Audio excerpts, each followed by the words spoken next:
Bonjour à tous. Alors aujourd'hui, ça va être la troisième capsule de notre série sur les fonctions où on va se concentrer un peu plus particulièrement sur la notion de parité-imparité d'une fonction qu'on a déjà introduite dans la toute première.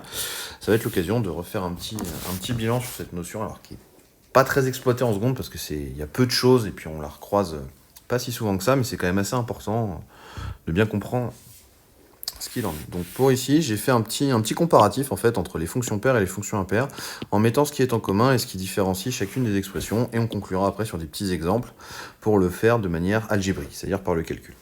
Donc on a un critère et deux propriétés pour les fonctions paires et impaires. Le critère, c'est déjà, il faut que l'ensemble de définitions soit centré en 0. Alors attention, centré en 0, la définition à connaître, c'est que si vous avez un élément qui est dans l'ensemble, donc ce qu'on appelle ici si x est dans E, alors son opposé, moins x, est aussi dans E.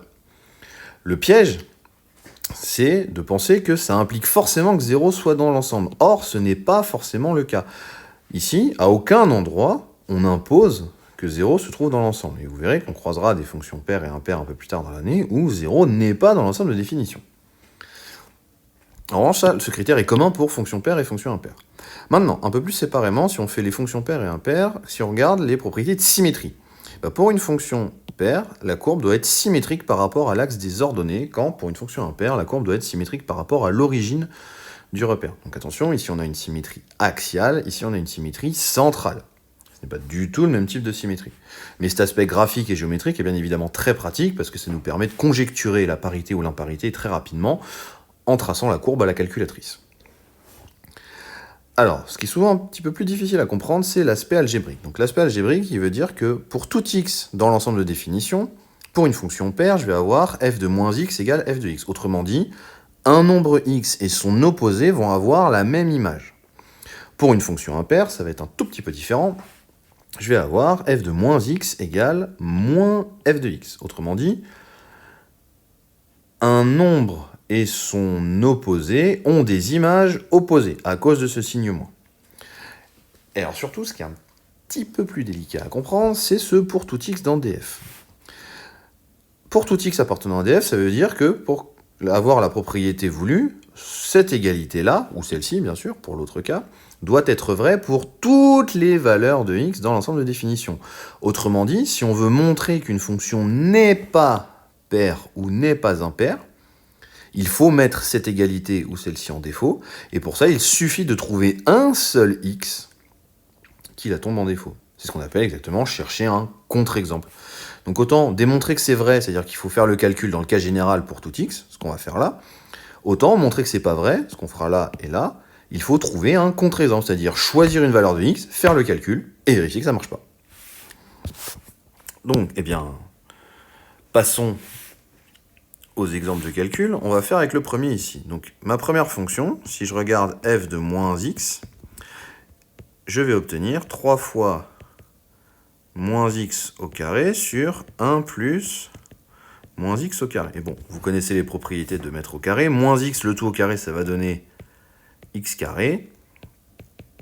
Et comme j'ai la même chose ici, j'obtiens ça. Et donc, en réalité, j'obtiens f de moins x égale f de x. Mais ça, c'est vrai pour tout x. Autrement dit, f est paire. Je fais la même chose avec g. Je vais regarder g de moins x. Donc, je vais remplacer tous mes x par des moins x. Bon, mon premier moins, évidemment, je vais pouvoir le passer devant. Et comme au dénominateur, j'ai encore du carré, je vais obtenir cette chose-là. Donc finalement, si je mets bien ça en forme, j'obtiens moins g de x. Ce qui est exactement la définition, la formule algébrique de la définition de l'imparité qu'on a mise juste là. Donc maintenant, on va regarder nos autres fonctions. Où là, alors, il faut se douter un petit peu qu'elles ne vont pas être paires ou impaires. C'est pas forcément évident, mais on peut commencer à s'en douter un petit peu. Donc pour ça, je vais juste calculer des valeurs et voir que ça ne marche pas. Donc si je regarde h de 1, je vais obtenir 1 au carré plus 1, facile, j'obtiens 2. Maintenant, je regarde h de moins 1. h de moins 1, je vais obtenir moins 1 au carré plus moins 1. Donc c'est-à-dire 1 moins 1, autrement dit 0.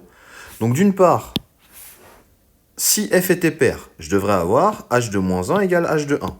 Bon, puisque 2 n'est pas égal à 0, ceci est manifestement faux. Si f était impair, si h pardon, était impair, je devrais avoir h de moins 1 égale moins h de 1. Bon bah là encore, vu que 2 n'est pas égal à l'opposé de 0, ça prouve que h n'est pas impair. Elle est donc ni paire ni impair.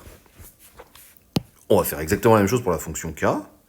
On va prendre k de 1, ce qui va nous donner 1 au cube plus 1, c'est-à-dire 2.